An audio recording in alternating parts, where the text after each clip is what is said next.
오늘 우리에게 주시는 하나님의 말씀은 창세기 32장 3절부터 12절까지입니다. 창세기 32장 3절부터 12절, 구약성경 49페이지가 되겠습니다.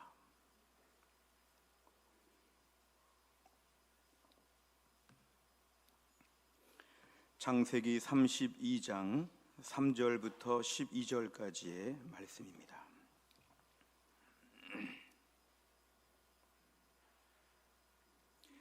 창세기 32장 3절부터 12절까지의 말씀을 저와 한 절씩 교독하시겠습니다. 3절부터 12절 제가 먼저 읽겠습니다. 야곱이 세일 땅 에돔 들에 있는 형 에서에게로 자기보다 앞서 사자들을 보내며 그들에게 명령하여 이르되 너희는 내 주 에서에게 이같이 말하라.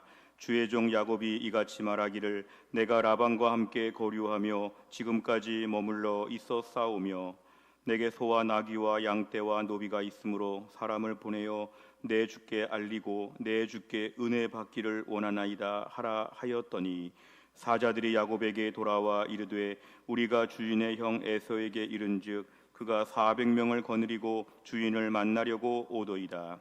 야곱이 심히 두렵고 답답하여 자기와 함께한 동행자와 양과 소와 낙타를 두 떼로 나누고 이르되 에서가 와서 한 떼를 치면 남은 한 떼는 피하리라 하고 야곱이 또 이르되 내 조부 아브라함의 하나님 내 아버지 이삭의 하나님 여호와여 주께서 전에 내게 명하시기를 내 고향 내 족속에게로 돌아가라.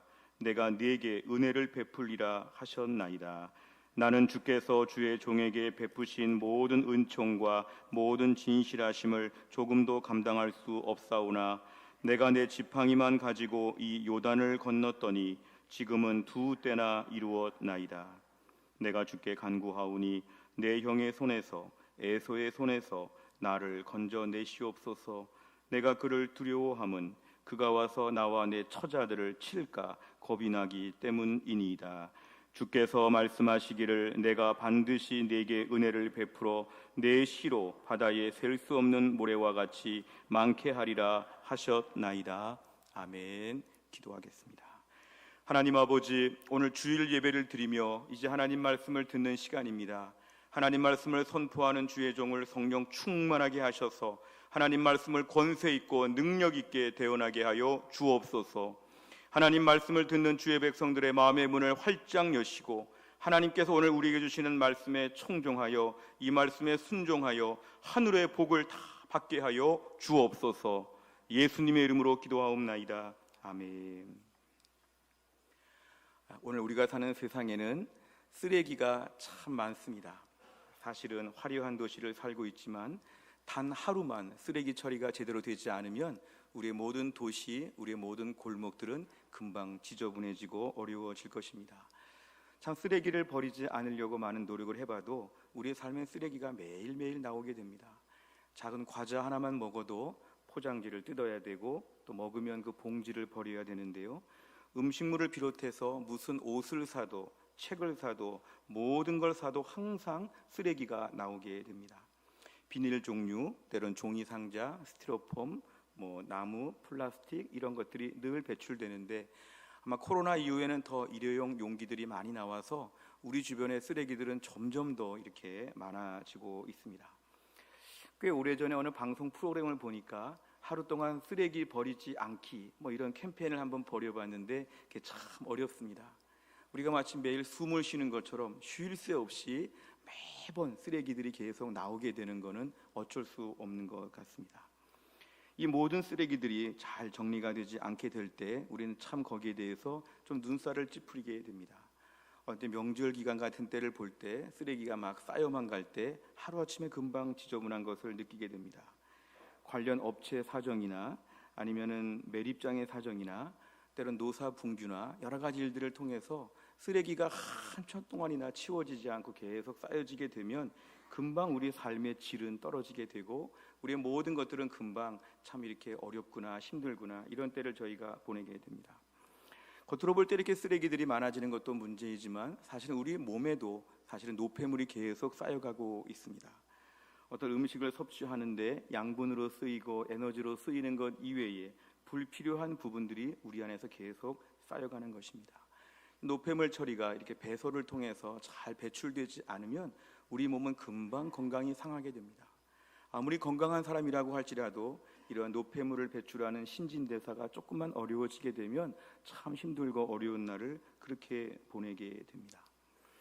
이렇게 우리 몸에도 노폐물이 쌓인다고 볼 때에 사실은 정말 힘든 것은 몸의 노폐물뿐만 아니라 정신적이고 마음의 노폐물도 참 우리에게는 큰 어려움을 줍니다. 어떤 사건이 끝나고 어떤 행사가 끝나고 무슨 모임이 끝나고 어떤 일이 지나갔는데 그 일을 지나고 나서 이렇게 마음이 서늘하고 속상하고 신경 쓰이는 일들이 많다 이렇게 생각되면 이게 지금 노폐물이 몸에 쌓여가고 마음에 쌓여가고 있구나 이렇게 우리가 짐작할 수 있습니다.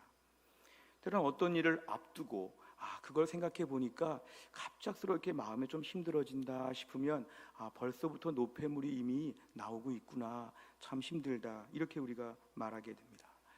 어제까지 없었는데 오늘 아침에 새 물건에 새 쓰레기가 나오는 것처럼 어제까지 없었는데 오늘 갑자기 이렇게 뭔가 마음에 큰 걱정거리, 근심거리가 우리 안에 생긴다면 이게 바로 우리를 정말 힘들게 만드는 일입니다.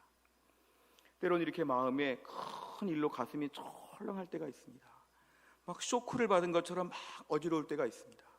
마음이 이렇게 막 콩닥콩닥 뛰고 이렇게 마음이 막 무겁고 어쩔 줄을 모르겠고 다 큰일 난 것처럼 이렇게 막 깊은 시름에 잠길 때 이게 바로 뭐냐면 노폐물이 지금 쌓여가고 있는 매우 어렵고 힘든 때입니다. 이렇게 몸이 점점 몸과 마음이 힘들어지게 되면 우리는 다 하루아침에 전락할 수밖에 없습니다. 사실 우리는 믿음으로 사는 사람들이지 않습니까?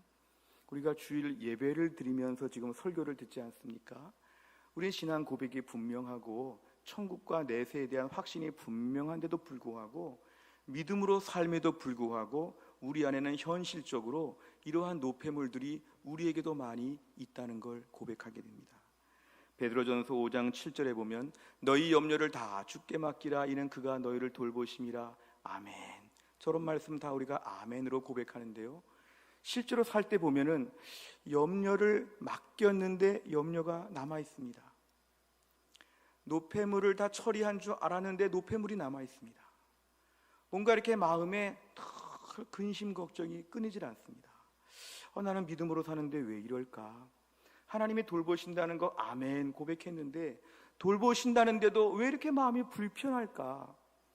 왜 이렇게 마음에 염려와 근심이 많을까? 이럴 때 우리는 정말 절망하고 낙심하게 됩니다. 오늘 말씀을 전하면서 목회자인 저에게도 근심거리가 있습니다. 우리 교회를 섬기는 장로님들, 우리 순장님들, 교회 오랫동안 나오신 분들, 연세가 많으신 분들, 이제 많은 것들을 배웠고 교회를 오랫동안 다녔지만 우리 안에 근심거리들은 매일매일 차고 넘칩니다. 매일매일 이 근심거리가 우리를 계속 엄습한다는 것입니다. 이게 바로 천국의 소망은 있지만 현실적으로 오늘의 실존을 살아가는 우리 모두에게는 다 공감할 수 있는 그러한 솔직한 이야기입니다. 서울의 잠수교를 들어보셨을 텐데요, 사실은 반포대교 밑에 이렇게 잠수교가 있어서 2층은 반포대교, 1층은 잠수교, 이렇게 다리가 2층으로 되어 있습니다. 올해 말까지 서울의 다리가, 한강 다리가 모두 33개가 다 놓여진다고 하는데요, 그 중에서 1982년에 만들어진 이 반포대교 그리고 잠수교, 이 두 개의 다리는 사실은 늘 여름철마다 뉴스에 자주 나옵니다. 잠수교가 이번에 또 잠겼습니다. 이런 식으로 뉴스가 나오죠. 보통 다리들은 16m, 20m 정도 이렇게 강물 위에 설치가 되어 있다면 잠수교는 한 2.7m 정도밖에 강물 위에 거리가 안 되기 때문에 사실은 늘 자주 잠깁니다. 잠수교는 말 그대로 걸핏하면 잠수하는 다리죠. 잠수교가 잠겼습니다. 이런 뉴스는 너무 익숙한 말입니다. 저는 그 잠수교가 여름에 잠긴다는 뉴스를 들을 때마다 다리가 매번 잠기는 것이죠. 일부러 잠기게 만들었다고 합니다. 강물에 쓸려가지는 않되 늘 잠수하는 다리. 우리의 모습이 믿음으로 산다고 하지만 조그만 어려움이 오고 근심의 강물이 올 때마다 우리는 걸핏하면 잠기죠. 주일마다 할렐루야, 아멘, 믿음으로 살겠습니다, 결심 많이 하는데 한 주간 동안 보내면서 한번 비만 조금 와도 그냥 걸핏하면 잠겨서 꼼짝 못합니다. 아, 죽었구나, 큰일 났구나, 살려주세요. 우리가 매번 그렇게 잠수교와 같은 인생을 저희는 살지 않는가? 우리를 좀 돌아봐야 합니다. 여름철, 장마철 아주 자주 잠기는 그런 잠수교처럼 우리는 매번 근심, 걱정이 있을 때마다 꼭 잠겨야 되는가 하면 좀 질문을 해봐야 됩니다. 신앙생활 초창기 때 많이 잠겨봤는데 지금도 잠겨야 되는가? 집안에 무슨 일이 생겼습니다. 아이들에게 무슨 일이 생겼습니다. 내 주변에 이런 사건, 사고들이 있습니다. 이런 사람들이 갑자기 등장했습니다. 그럼 이때마다 나는 매번 이렇게 물에 잠겨야 되는가? 올해는 좀 안 잠길 수 없는가? 고민을 좀 해볼 필요가 있다는 것이죠. 우리의 삶에 매번 이렇게 걱정과 근심과 이런 것이 있을 때마다 과연 이대로 그냥 매번 잠기고 또 돌아오고 그냥 이런 식의 악순환을 반복하지 않고 오늘 말씀을 들으면서 성령께서 우리 가운데 역사하셔서 오늘의 걱정거리, 오늘의 모든 근심 걱정을 해결할 수 있는 능력을 주시기를 주의 이름으로 축원합니다. 오늘 본문의 말씀을 보시면 우리가 잘 알고 있는 야곱이 오늘 본문의 주인공입니다. 우리가 오늘 32장의 말씀을 보았지만 사실은 31장의 말씀을 보면 오늘 본문의 배경이 잘 나와 있습니다. 31장의 2절과 3절을 보면 야곱이 라반의 안색을 본즉 자기에게 대하여 전과 같이 아니하더라. 여호와께서 야곱에게 이르시되 내 조상의 땅 내 족속에게로 돌아가라. 내가 너와 함께 있으리라 하신지라. 아멘. 오늘 야곱은 지금 자기 고향을 떠나서 20년간이나 타향살이를 지금 하고 있습니다. 삼촌 집에서 지금 20년째 살고 있는데 어느 날 삼촌의 안색이 바뀌었습니다. 이 사람의 안색이 바뀐다는 건 참 무서운 것입니다. 사랑스러운 눈빛으로 보고 편안하게 보고 부드럽게 보는 것이 아니라 사납게 보고 부정적으로 보고 공격하려고 보는 거, 이게 안색이 바뀐 거죠. 야곱이 가만히 보니까 삼촌이 어제까지 안 그랬습니다. 근데 갑자기 오늘 자신을 보는 얼굴빛이 확 바뀌었습니다. 나를 매우 싫어하는 것처럼. 그러니까 더 이상 있을 수가 없죠. 지금 삼촌 하나 바라보고 와가지고 20년 동안 살고 있는데 삼촌이 나에게 얼굴 인상 바꾸면 더 이상 같이 못 살죠. 그랬더니 하나님께 또 어떤 말씀하셨냐면 너 이제 20년 지났으니까 고향으로 돌아갈 때가 되었다. 내가 너와 함께 할 테니까 너 이제 고향으로 돌아가라. 이렇게 말씀까지 하셨습니다.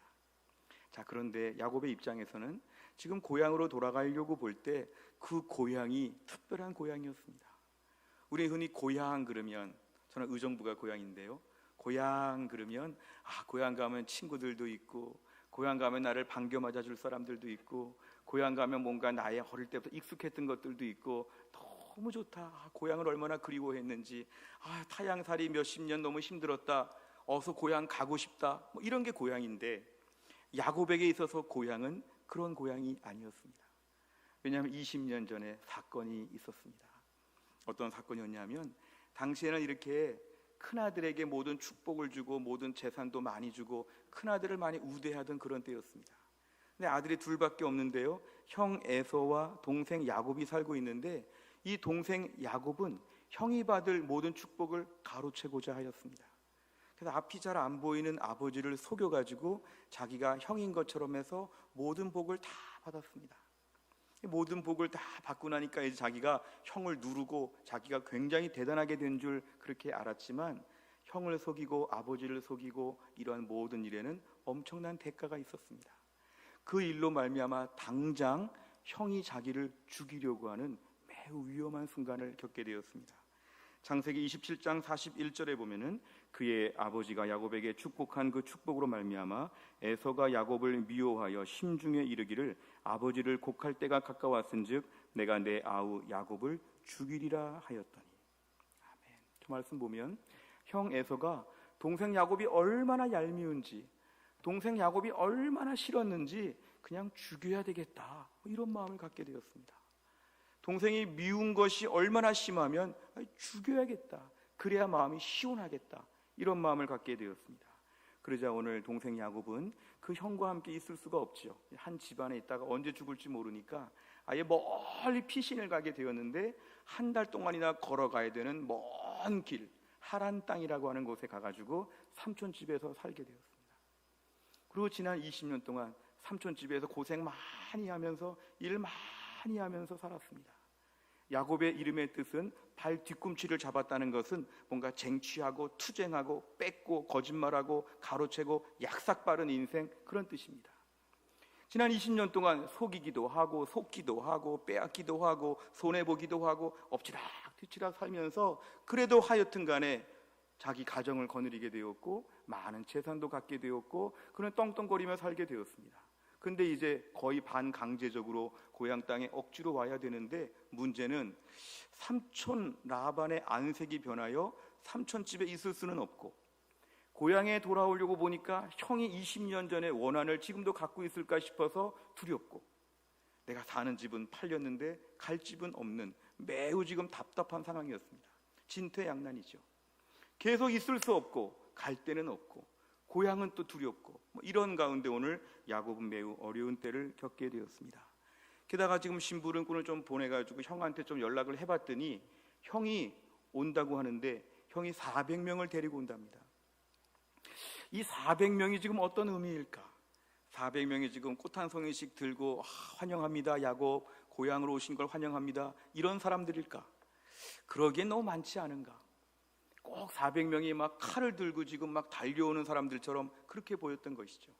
400명은 환영 인파치곤 너무 많다. 그러니까 지금 꼼짝없이 죽게 된 것이죠. 그동안 꾀 부리고 재간 부리고 막 해가지고 막 재산도 모으고 막 이것저것 막 이렇게 했는데, 이제 와 보니까 자기 가족들 다 거느리고 종들도 있고 재산도 많은데 이 모든 것 가지고 장렬하게 죽게 생겼습니다. 차라리 옛날에 막 도망갈 때 홀몸으로 지금 막 도망 다닐 때 그때 죽은 것과 지금 이렇게 많은 걸 거느리고 뭔가 큰 집단의 지금 리더가 되었는데 여기서 비참하게 죽는 거는 더 폭삭망하는 것이죠. 그러니까 야곱의 마음에는 큰 두려움들이 있었습니다. 여기서 죽는구나. 그럴 때 일단 인간적인 방법으로 자기의 큰 무리를 두 팀으로 나눠가지고 한 팀, 두 팀 나누고 자기는 두 번째 팀에 있으면서 앞에 팀이 어려움을 당하면 여차하면 도망가겠다, 이 정도의 작전을 세웠습니다. 근데 이건 온전한 작전이 아니죠. 도망갈 궁리를 한 것에 불과하지 기본적으로 고향에 돌아갈 문제가 해결된 것은 아니었습니다. 형은 지금 나를 향해 어떤 마음일까? 400명은 무슨 사람들일까? 나 하나 믿고 따라온 우리 가족들과 종들과 내 모든 가축들은 앞으로 어떻게 될 것인가? 이 모든 문제가 지금 여기에 다 집중되어 있는 것입니다. 여기까지 말씀을 좀 끊어서 보면 오늘 야곱의 심령이 얼마나 답답했는지를 우리가 알 수 있습니다. 정말 괴로운 상황이죠. 우리가 오늘 직장에서 맞닥뜨리는 어려운 일들, 가정에서 맞닥뜨리는 어려운 일들, 내 건강이 안 좋아져서 힘든 일들, 내 주변의 모든 일들 가운데 이제 어쩔 수가 없는 상황입니다. 피할 데가 없습니다. 있을 수도 없고 갈 데도 없고, 이 사람도 싫어하고 저 사람도 싫어하고, 누가 도와줄 사람이 없습니다. 그동안 야곱은 막 약삭빠르게 살면 인생의 길이 열리는 줄 알고 머리 쓰고 꾀 쓰며 살아왔지만 그 아무 소용없습니다. 일단은 재산 모으면 해결될 줄 알았지만 지금 형이 달려오는데 이 재산 아무 소용없습니다. 야곱의 인생 전체가 지금 다 무의미해 버리는 것이죠. 오늘날 우리 삶 가운데 이런 일들이 얼마나 많습니까? 더군다나 코로나까지 와가지고 우리 삶에는 너무너무 괴로울 때가 많죠. 너무 힘들어가지고 끙끙 앓고 있는데 집에 와서 자기의 가족들한테 말 한마디 못합니다. 너무 힘든데 힘들다는 말을 애들한테도 못하죠. 혼자 그냥 뼛속 깊이 막 괴로운데 말해봤자 소용이 없고 도와줄 사람도 없고, 내 인생 그동안 나름대로 열심히 산 것 같은데 여기서 망하는 것인가? 내 인생 너무 답답한 것이죠. 끙끙 앓고 있는데 아무도 못 도와주는 상황, 끙끙 앓고 있는데 아무도 나를 못 도와주는 상황. 오늘 야곱이 바로 처한 상황이 그런 상황입니다. 지금 야곱의 마음에 갑자기 큰 근심 걱정이 막 증폭되게 되었습니다. 이제 어떻게 하는가? 이제 어떻게 하는가? 이제 어떻게 해야 되는가? 이제 어떻게 해야 되는가? 나 여기서 그냥 다 끝나는 것인가? 오늘 야곱은 본문에 굉장히 지금 막다른 골목에서 괴로워하고 있는 것이 등장하고 있습니다.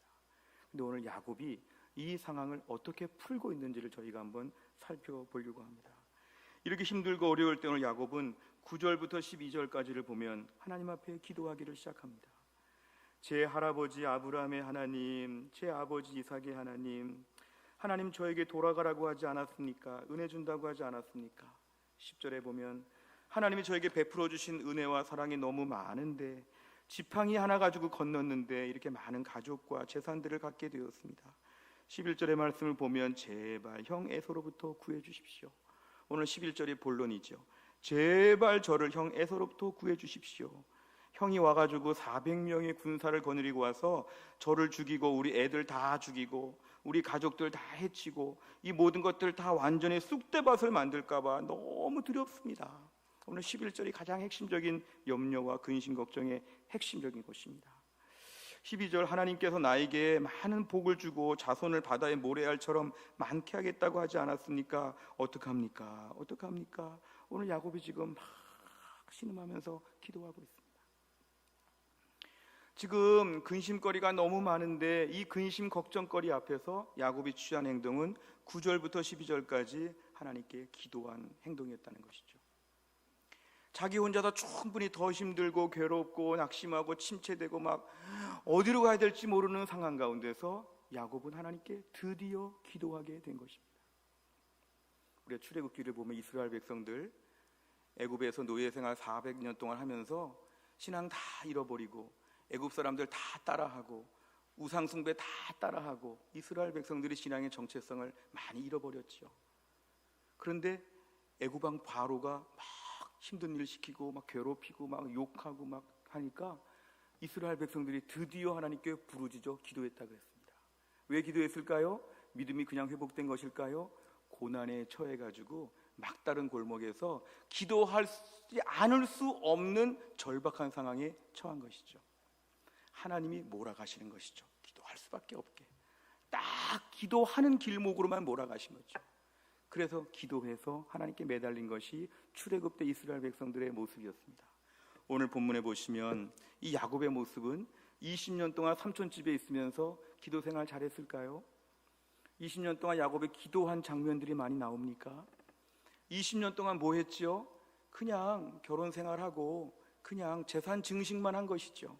매일 짐승들의 숫자만 세봤겠죠. 오늘 몇 마리가 되고 누가 새끼를 낳고 몇 마리가 됐고 내 것이 얼마 튼튼하고 맨날 돈 버는 거 가축들 늘리는 것에만 몰두했죠. 하나님께 엎드려 기도할 생각을 못했던 야곱이 오늘 9절부터 12절까지의 드디어 기도를 시작하는 것입니다. 이게 바로 뭐냐면 하나님이 기도의 자리로 몰아가신다. 절박하게 엎드리게 만드신다. 이제 못 버티겠습니다. 하나님 좀 도와주세요. 이렇게 기도할 수밖에 없게끔 하나님이 막 뒤에서 몰아가시는 것입니다.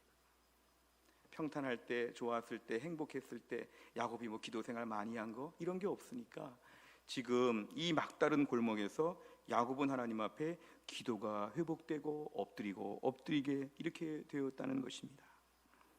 중요한 것은 오늘 본문에 야곱의 그 수많은 걱정거리가 오늘 9절부터 12절까지를 보면 야곱의 기도 제목으로 바뀌고 있습니다. 오늘 특별히 11절의 내용은 야곱이 오늘 걱정거리가 응집되어 있습니다. 형이 지금 달려오는데 다 죽이려고 합니다. 걱정거리죠. 어떡하나 점점 가까워지고 있는데 어떡하나 나는 대항할 수 없는데 이게 큰 걱정거리죠. 근데 오늘 야곱은 이 걱정거리를 어떻게 바꾸냐면 11절에서 기도하는 것이죠. 하나님 이렇게 지금 어려웁니다. 형 에서로부터 나를 도와주시옵소서. 이런 식으로 치면 야곱에게 있어서는 걱정거리, 두려움, 근심이 100가지가 되면 어떻게 했을까요? 기도를 100가지를 하는 거죠. 지금 걱정이 점점 많아지고 있으면 어떻게 할까요? 기도가 점점점 늘어나는 것이죠. 매우 어려운 문제를 맞이했다면 매우 뜨겁게 기도하는 거죠. 이 걱정거리가 기도 제목과 비례하고 있다는 게 오늘 본문의 야곱의 특징입니다. 걱정거리가 너무 많으니까 어떻게 기도 안 할 수가 있어요. 너무너무 힘드니까 어떻게 기도하지 않고 맨정신으로, 어떻게 기도하지 않고 불신자처럼, 어떻게 기도하지 않고 태만하게 안일하게 살 수가 있겠습니까? 하나님 도와주세요. 그동안에 고상하게 기도했을 수 있죠. 하나님 도와주옵소서. 고상하게 짧게 아무리 해도 3분, 5분 이런 기도할 수 있었겠죠. 오늘 본문의 야곱은 그런 기도할 때가 지나갔습니다. 지금 그런 기도 못하죠. 죽냐 사냐, 더군다나 나만 죽는 것도 아니고 우리 가족 다 죽는 것인데 이 무거운 짐을 두고 이 모든 걱정거리가 얼마나 뜨거운 기도 제목이 되었는지 막 부르짖어 기도하는 것이죠. 더군다나 오늘 본문 뒤에 나오는 24절부터 29절까지를 보면 야복강에서의 씨름하는 기도가 나옵니다. 야복강에서 씨름을 하는데 지금 하나님의 천사와 씨름했다고 나오는데 이건 학자들은 지금 기도하듯이 씨름하고 씨름하듯이 기도하는 시간이라고 매우 한밤중에 기도를 이렇게 표현합니다. 하나님과 밤새 씨름합니다. 오늘 야곱의 상대방은 자기가 야곱을 이길 수 없는 걸 알고 손으로 야곱의 환도뼈를 쳐가지고 엉덩이 뼈가 탈골되는 그런 일도 있었습니다. 뼈가 부스러지는 것도 관계가 없습니다. 지금 밤이 새는 것도 관계가 없습니다. 목이 상하는 것도 관계가 없습니다. 목청껏 부르짖어가지고 밤새 씨름을 해가지고 지금 주 앞에 매달리는 것입니다. 이게 바로 뭐냐면 그날 밤에 야곱의 간절한 기도 제목이었다는 것입니다. 창세기 32장 26절부터 28절까지를 보면 그가 이르되 날이 세려하니 나로 가게 하라. 야곱이 이르되 당신이 내게 축복하지 아니하면 가게 하지 아니하겠나이다. 그 사람이 그에게 이르되 내 이름이 무엇이냐. 그가 이르되 야곱이니이다. 그가 이르되 내 이름을 다시는 야곱이라 부를 것이 아니요 이스라엘이라 부를 것이니 이는 내가 하나님과 및 사람들과 겨루어 이겼음이니라. 아멘. 이 말씀을 보면 밤새 야곱이 부르짖어 기도했는데 하나님과 겨루어 이겼다는 것입니다. 이 하나님과 겨루어 이겼다고 하는 것은 이 기도의 자리에서 그가 승리했다는 것입니다. 밤새 기도하면서 목숨 걸고 기도한 것인데 하나님이 그 기도에 응답하셨다는 뜻입니다. 이제 어떻게 됐을까요? 야곱의 인생은 형이 주어가 아니라 하나님이 주어가 되는 인생으로 바뀌었습니다. 그 전에 두려움은 뭘까요? 형이 저를 죽이려고 합니다. 형은 저보다 셉니다. 형은 저를 지금도 미워합니다. 저는 형이 제일 두렵습니다. 형이 내 인생을 쥐고 있습니다. 형이 계속 이런 식으로 살았죠. 그런데 오늘 밤새 기도하고 나서 어떻게 바뀌었을까요? 형이 죽이려고 하는데 하나님이 막으신다. 하나님이 형의 마음을 뒤집으실 것이다. 내 삶은 형이 아니라 하나님이 책임져 주신다. 나는 하나님이 돌보시는, 하나님이 약속하신, 하나님이 책임지시는, 하나님이 내 인생의 모든 것을 다 인도하실 것이다. 하나님이 내 인생을 책임져 주실 것이다. 이러한 믿음이 바로 야곱에게 생겼다는 것입니다. 오늘 본문의 이스라엘로 이름이 바뀌었습니다. 야곱이라는 이름은 발뒤꿈치를 잡았다는 것입니다. 막 쟁취하고 투쟁하고 막 안간힘을 써서 뭔가 막 해보려고 하는 인생에서 이제 하나님과 겨루어 이겼다고 하는 이스라엘, 새로운 이름을 갖게 되었습니다. 그날 밤에 야곱은 기도의 응답만 받은 것이 아니라 기도의 라이센스를 받게 되었습니다. 이제 야곱은 기도자 야곱이 되었습니다. 자기 꽤 믿고 막 약삭빠르게 살아가는 인생이 이제 아니고 이제는 하나님이 인도해 주시는 인생으로 그가 기도자 야곱으로 새로운 삶으로 올라갔다는 것입니다. 지금 걱정거리가 있는데 그 걱정거리 가지고 큰일 났다 이랬던 야곱이 걱정거리를 가지고 밤새 막 야성을 가지고 기도하니까 그는 앞으로 또 이런 문제가 생기면 기도하면 되겠구나. 걱정거리를 기도 제목으로 바꿀 수 있는 기도의 능력자가 되었다는 것입니다. 이날 밤에 그는 기도하면서 앞으로도 하나님이 또 이렇게 해주시겠구나. 무슨 문제가 있더라도 하나님께 부르짖으면 하나님이 일하시는구나. 하나님은 오늘 내 모든 걱정거리에 대해서 하나님은 기도하면 다 해결해 주시는 분이구나. 여기에 대한 분명한 체험을 야곱이 이날 밤에 하게 되었다는 것입니다. 근데 오늘 하이라이트는 창세기 33장 3절과 4절입니다. 오늘 말씀 제일 중요한 말씀이라 좀 같이 읽고 싶습니다. 다 같이 읽겠습니다. 자기는 그들 앞에서 나아가되 몸을 7번 땅에 굽히며 그의 형 에서에게 가까이 가니 에서가 달려와서 그를 맞이하여 안고 목을 어금 맞추어 그와 입 맞추고 서로 우니라. 아멘. 형 에서가 동생 야곱을 안아주고 눈물 흘리고 입 맞춤을 했다는 것입니다. 오늘 야곱이 걱정거리를 가지고 기도 제목으로 삼고 매달렸을 때 하나님이 응답하셨다는 것입니다. 많은 학자들은 오늘 본문을 주석하면서 형이 애초에 400명을 데리고 올 때 좋은 마음으로 오지 않았다고 공통되게 말합니다. 왜 환영을 해도 400명씩 데리고 왔을까? 오늘 에서의 심리에는 내가 오늘 동생을 죽일 수도 있겠다, 그리고 또 한 가지 최소한 겁 좀 줘야겠다, 약간 열등감. 400명이나 거느리고 하니까 얼마나 포스가 세 보이는지 400명이 막 따라가는 걸 통해서 자기의 위치를 좀 보여주려고 하는 이런 마음들이 많았다는 게 학자들의 설명입니다. 근데 오늘 본문에 그렇게 왔을 에서가 바뀌었다는 게 중요합니다. 에서가 처음부터 좋은 마음으로 온 것이 아니라 달려오다가 400명과 함께 막 뛰어오다가 중간에 그 마음이 막 바뀌었다는 것이죠.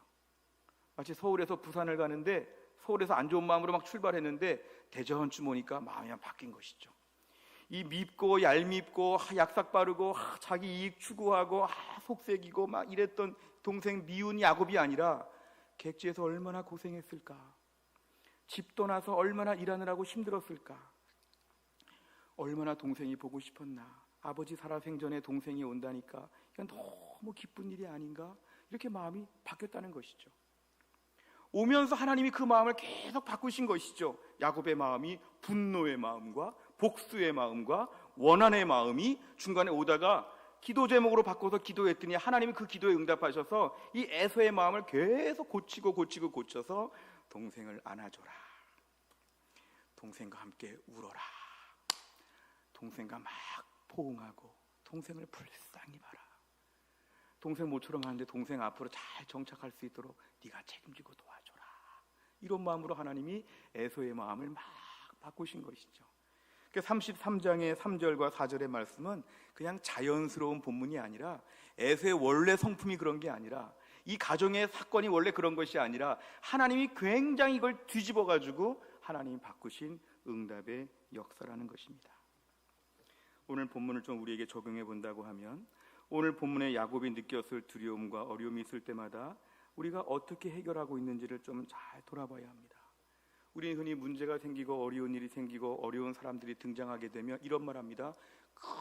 큰일 났다, 다 죽었다, 이제 우리 다 망했다, 앞으로 더 어려워질 것이다, 이런 말들을 종종 합니다.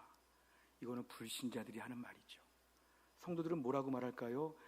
오늘 기도 제목이 생겼다, 내일부터 새벽 기도에 나와야겠다, 내가 이거 기도 많이 해야 되겠다, 이제는 옛날처럼 그냥 가볍게 기도할 때가 지났다, 작정 기도해야 되겠다, 기도해야지, 우리 내일부터 같이 기도하자, 이렇게 말을 한다는 것입니다.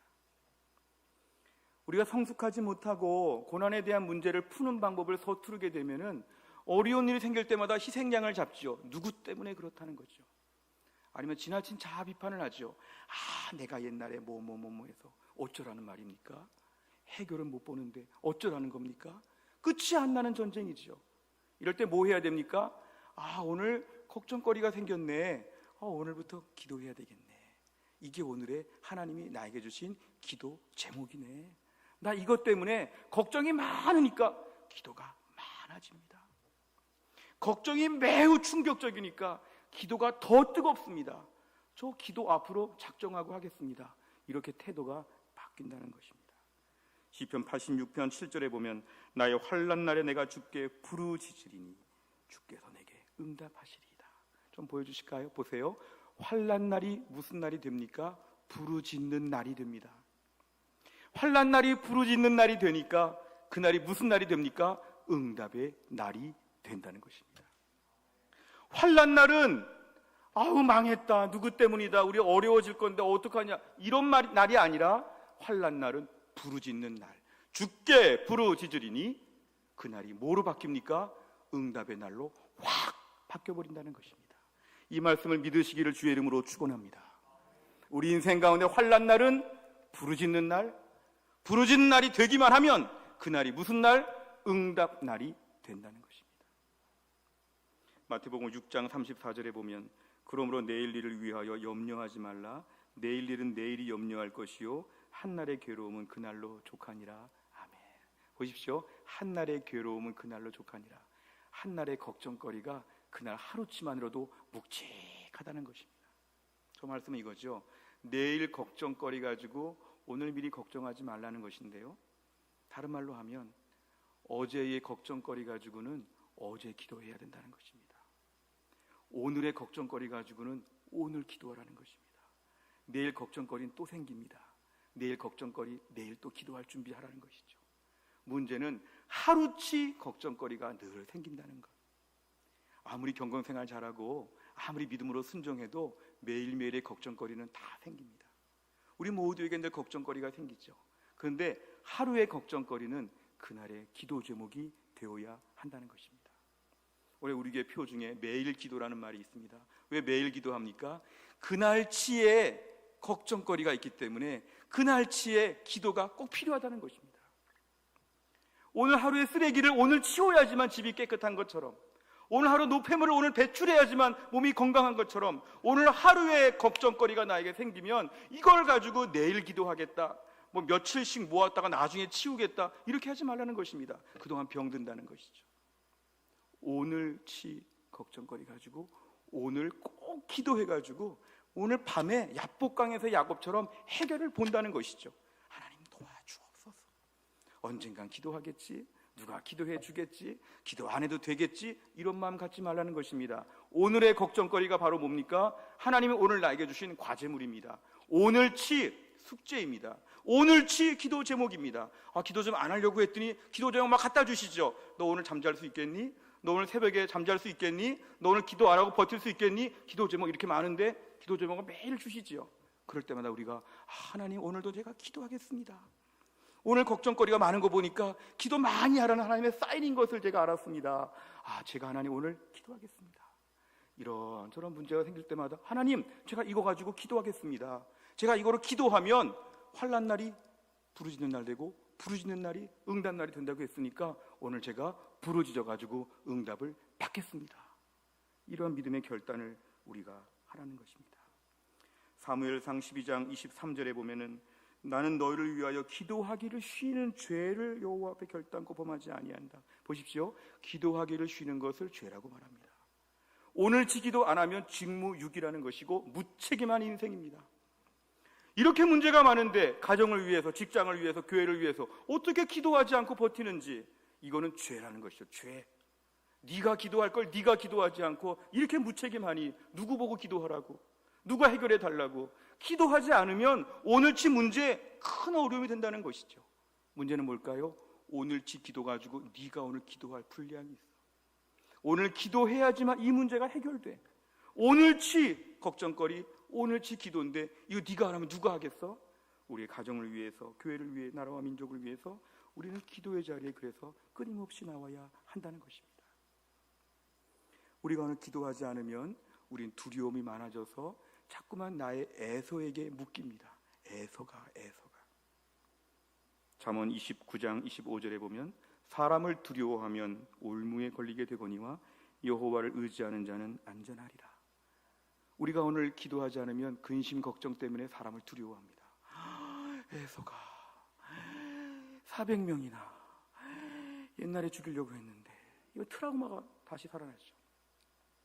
우리가 오늘날 이런 식으로 걱정거리 가지고 기도 안 하면 사람을 자꾸만 두려워하게 됩니다. 애서가 내 인생을 다 좌우하는 것처럼, 애서가 나를 두려워하는 것처럼 애서 눈치 보지요. 하나님 눈치 안 보고 애서 눈치 봅니다.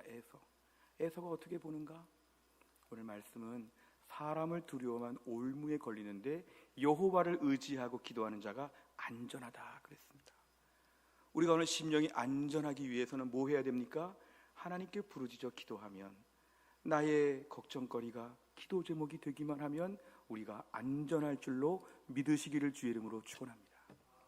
어떻게 안전해집니까? 코로나가 끝나야지, 백신이 많이 와야지, 뭐가 다 좋아져야지, 누가 뭐 잘해야지, 아닙니다. 여호와를 의지하는 자는 안전하다. 여호와를 의지하는 공동체가 안전하다. 모일 때마다 모여가지고 자, 우리 지금 이런 많은 걱정거리가 있죠. 그럼 우리 오늘부터 이렇게 많이 기도합시다. 이렇게 말하는 공동체. 걱정거리 있는 만큼 기도 많이 하면 되겠습니다. 이렇게 말하는 공동체. 이런 공동체에 소망이 있다는 것입니다.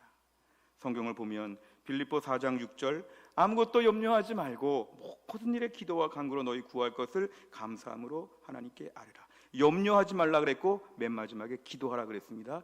이 염려와 기도는 서로 반대거리이시죠. 마태복음 7장 7절에서 10절을 보면 구하라 그리하면 너희에게 주실 것이요 찾으라 그리하면 찾아낼 것이요 문을 두드리라 그리하면 너희에게 열릴 것이니 구하는 이마다 받을 것이요 찾는 이는 찾아낼 것이요 두드리는 이에게는 열릴 것이니라. 너희 중에 누가 아들이 떡을 달라 하는데 돌을 주며 생선을 달라 하는데 뱀을 줄 사람이 있겠느냐. 아멘. 우리가 오늘 걱정거리 가지고 기도 제목 삼으면 하나님 반드시 뭐 주십니까? 우리에게 떡 주시고 우리에게 생선 주신다는 것입니다. 어떤 경우에는 기도하면서 바뀝니다. 돌이 날라오다가 떡으로 바뀝니다. 에서가 오다가 중간에 마음이 바뀐 것처럼 막 뱀이 날라오다가 우리 반찬용 생선으로 바뀝니다. 왜냐하면 하나님이 그 일을 주관하시기 때문입니다. 인생 가운데 수많은 걱정거리 우리가 오늘부터는 다르게 불러야 됩니다. 걱정거리라고 쓰고 읽기는 기도 제목 이렇게 읽어야 되죠. 우리 영어의 처치라고 하는 단어가 CHURCH가 처치가 교회라는 뜻이죠. 그래서 처치라는 단어를 쓰고 나서 우리가 처치 이렇게 말하고 다니면 저희는 사실은 뭐 별 뜻이 없죠. 처치가 뭘까? 근데 우리는 처치라고 쓰는 동시에 교회 이렇게 우리 알아듣죠. 영어 단어의 뜻이니까. 우리가 오늘 처치라고 영어를 쓰고도 말도 처치라고 하지만 속으로 교회 이렇게 풀이하는 것처럼 우리가 오늘은 우리의 걱정거리를 외국말처럼 보면 좋겠습니다. 걱정거리라고 눈앞에 쓰여 있는데 속으로 어떤 뜻으로 해석합니까? 걱정거리 속으로는 기도 제목 이렇게 해석하는 것이죠. 외국어 보듯이 이렇게 풀이를 좀 다르게 하면 좋겠습니다. 내 걱정거리 수많은 짐들을 쫙 써놓고 우리가 기도 제목 이렇게 읽는 것이죠. 어려운 게 뭐예요? 속상한 게 뭐예요? 이것도 힘들어 저것도 힘들어요. 말 많이 해놓고 나서는 이건 뭡니까? 기도 제목 이렇게 말을 바꾸라는 것입니다. 오늘 말씀은 우리에게 이런 걸 교훈합니다. 우리가 오늘 찬송가 370장을 불렀지만 2절에 보면 그 두려움이 변하여 내 기도 되었고 두려움이 기도가 되었답니다. 다른 말로 하면 걱정거리가 기도 제목이 된 것이죠. 걱정거리가 기도 제목이 되면 이제 다 됐습니다. 이제 하나님이 응답의 날만 준비하여 주실 것입니다. 내 인생 가운데 모든 무거운 짐을 오늘 주님께 다 맡기시기를 바랍니다. 하나님, 제 인생의 코로나 이후에 걱정거리가 훨씬 많은데 그래서 훨씬 더 많이 기도하게 하여 주시옵소서. 훨씬 더 많이 기도하는 가운데 훨씬 더 많은 응답이 있을 것을 믿습니다. 오늘도 우리 주변에 하나님이 내 인생을 책임져 주십니다. 오늘도 우리 하나님을 붙잡고 내 모든 삶 가운데 오늘의 걱정거리는 오늘의 기도 제목입니다. 우리 야곱처럼 믿음의 큰 능력을 다 누릴 수 있기를 주의 이름으로 축원합니다. 기도하겠습니다. 하나님 아버지 감사합니다. 우리 인생 가운데 얼마나 걱정거리가 많은지 하나님 아시지 않습니까? 때로는 원망하고 불평하고 침체되고 우울할 때가 얼마나 많은지. 그러나 오늘 말씀처럼 내 모든 걱정거리를 오늘부터 기도 제목으로 풀이할 수 있도록 기도 제목이라고 읽을 수 있도록 저희에게 믿음을 더하여 주옵소서. 그 두려움이 변하여 내 기도가 되었다고 하였사오니 오늘도 우리에게 야곱처럼 환난 날에 부르짖는 날이 되고 부르짖는 날에 응답받는 날이 되는 놀라운 기적을 체험할 수 있도록 축복하여 주옵소서. 감사드리며 예수님의 이름으로 기도하옵나이다. 아멘. 찬송가